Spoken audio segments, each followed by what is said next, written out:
మనం కట్ చేస్తున్నప్పుడల్లా యేసుక్రీస్తు వారు మన పైన చూపినటువంటి ప్రేమ గుర్తొస్తూ ఉంది. ఆయన ప్రేమ ఎంత గొప్పది అంటే యోహాను సువార్త 3:16 చెప్తున్నాడు, దేవుడు లోకమును ఎంతో ప్రేమించాడు.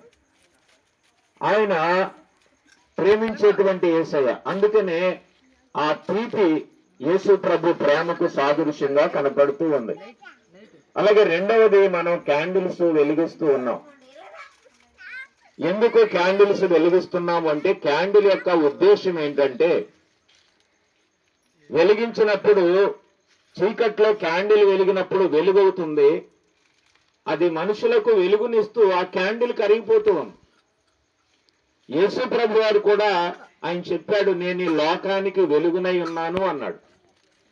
లోకానికి వెలిగించే ఆ యొక్క ప్రక్రియలో యేసు ప్రభు వారు మరి ఆ కొవ్వొత్తులాగానే కరిగిపోయి శిలువ మీదకు వెళ్ళిపోయి 3 మేకుల ద్వారా రక్తాన్నంతా కూడా ధారాపాతంగా కార్చి ఆ కొవ్వొత్తు ఎలాగైతే ఇతరులకు వెలిగించి తను కరిగిపోతుందో, అలాగే యేసు ప్రభు వారు కూడా మనకి వెలిగించి ఆయన మన కొరకు శిలువలో మరణించారు.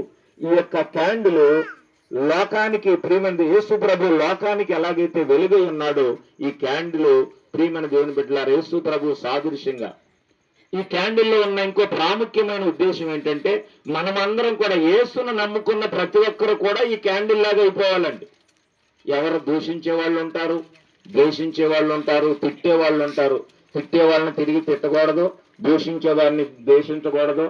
తిట్టి శత్రువులను కూడా మనం ఏం చేయాలి చెప్పండి? ప్రేమించాలి. అది క్యాండిల్ యొక్క ఉద్దేశం. ఎవరు తిట్టినా ఏమీ అనుకోకుండా కరిగిపోవటమే క్యాండిల్ యొక్క ఉద్దేశం. దాని ఉద్దేశం ఏంటంటే, అది కరిగిపోయినా సరే వెలుగివ్వటానికే ప్రయత్నం చేస్తాం.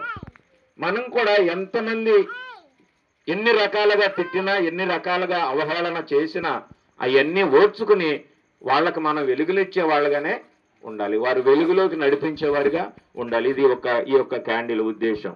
దేవునికి స్తోత్రం. హల్లెలూయా.